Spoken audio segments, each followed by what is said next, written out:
Good afternoon, students. Now let us see the next topic, that is glycosylation of proteins, and which is the last topic of this semester. You can say this. What do you mean by glycosylation? Glycosylation is the nothing but the reaction in which a carbohydrate, which is going to be a glycosyl donor, that is a glycosyl donor. Carbohydrate moiety will be a glycosyl donor which is going to be attached to a hydroxyl or other functional group of another molecule. It may be any organic molecule or it may be any proteins or anything. So the glycosyl donor, which is nothing but a glycosyl donor which is going to attach to the hydroxyl or the other functional group of another molecule. So this glycosylation mainly refers particularly to the enzymatic process, wherein which we can see the glycons which are going to be attached to the proteins or other organic molecules. But this particular enzymatic process which is going to produce one of the fundamental biopolymers which are going to be found in the cells along with RNA, DNA and even proteins. So this glycosylation is a form of co-translational and post-translational modification. This is a form of co-translational and post-translational modification. This glycons, which serves as a variety of structure and even functional roles in the membranes and secreted proteins, as you all know. Whereas the majority of the proteins which are going to be synthesized in the rough endoplasmic reticulum, which undergoes further glycosylation process. So it is an enzyme directed site specific process which has opposed to the non-enzymatic chemical reaction. So it is an enzyme directed, but it has opposed to the non-enzymatic chemical reactions of glycosylation or glycation, we can also call. So this glycosylation can also be present in the cytoplasm and nucleus as the O, that is nothing but ortho glucose residue with the N-acetyl ceramic acid, that is an NAC modification process. This aglycosylation is a feature of engineered antibodies to bypass this glycosylation process. So this aglycosylation is a feature of engineered antibodies which are going to bypass the glycosylation process. We can see 5 classes of glycans which are going to be produced here. One is N-linked glycans which are going to be attached to a nitrogen of aspargine. You all know the amino acids aspargine, arginine, threonine, serine, tyrosine, which kind of amino acids, tryptophan and all. So this aspargine or arginine side chains, which we can see in case of N-linked glycans, a nitrogen of this aspargine moiety or the arginine moiety, N-linked glycosylation which is going to occur. This mainly requires the participation of the special lipid called dolicol phosphate. So you might have studied in lipid biomolecules. So this dolicol phosphate, which is the lipid which we can see. So this N-linked glycosylation which requires mainly the participation of this specific lipid called dolicol phosphate. So in case of O-linked glycans, these O-linked glycans which are going to be attached to the hydroxyl group of oxygen, of serine moiety, threonine, even tyrosine, even hydroxylysine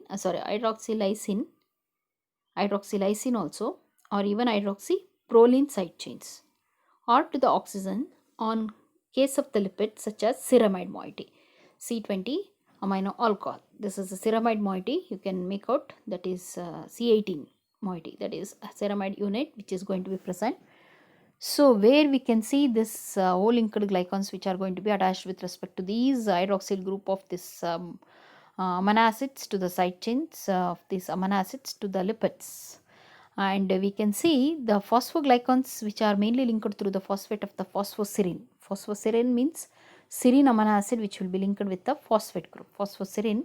And in case of C-linked glycans, it is also a rare form of glycosylation process wherein which a sugar is going to be added to a carbon on a tryptophan side chain, that is indicating glycation or glycation process, right?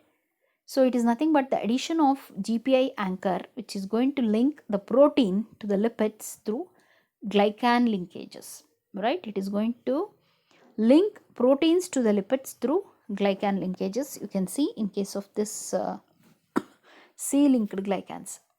Coming for the next types of glycosylation, there are several types of glycosylation, although the first two are the most common, which we are going to see, that is nothing but the N-glycosylation, right? N-glycosylation sugars which are going to be attached to the nitrogen, as just now I said. These are typically an amide side chain of aspargine. That's what I discussed. This they have shown respectively with respect to that. So I can tell you this is again repeated here.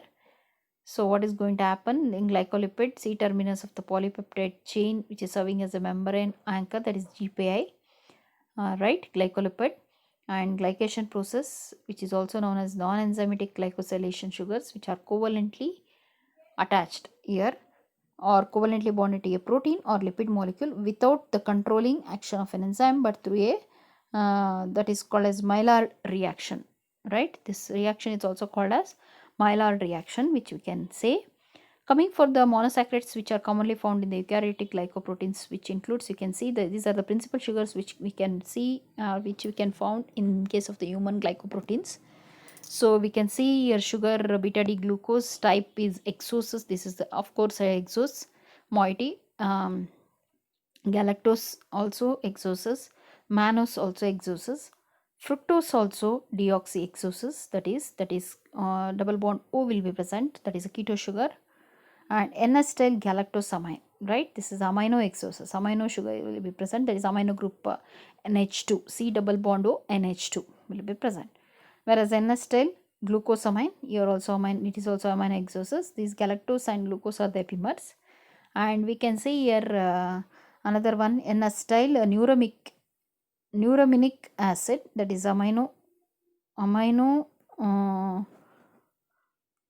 this is also called as amino non-sulfonic losonic acid, that is also called as sialic acid. Bitter sialic acid is the acid which is type which we can see in case of acetylneuramic acid, which will be present.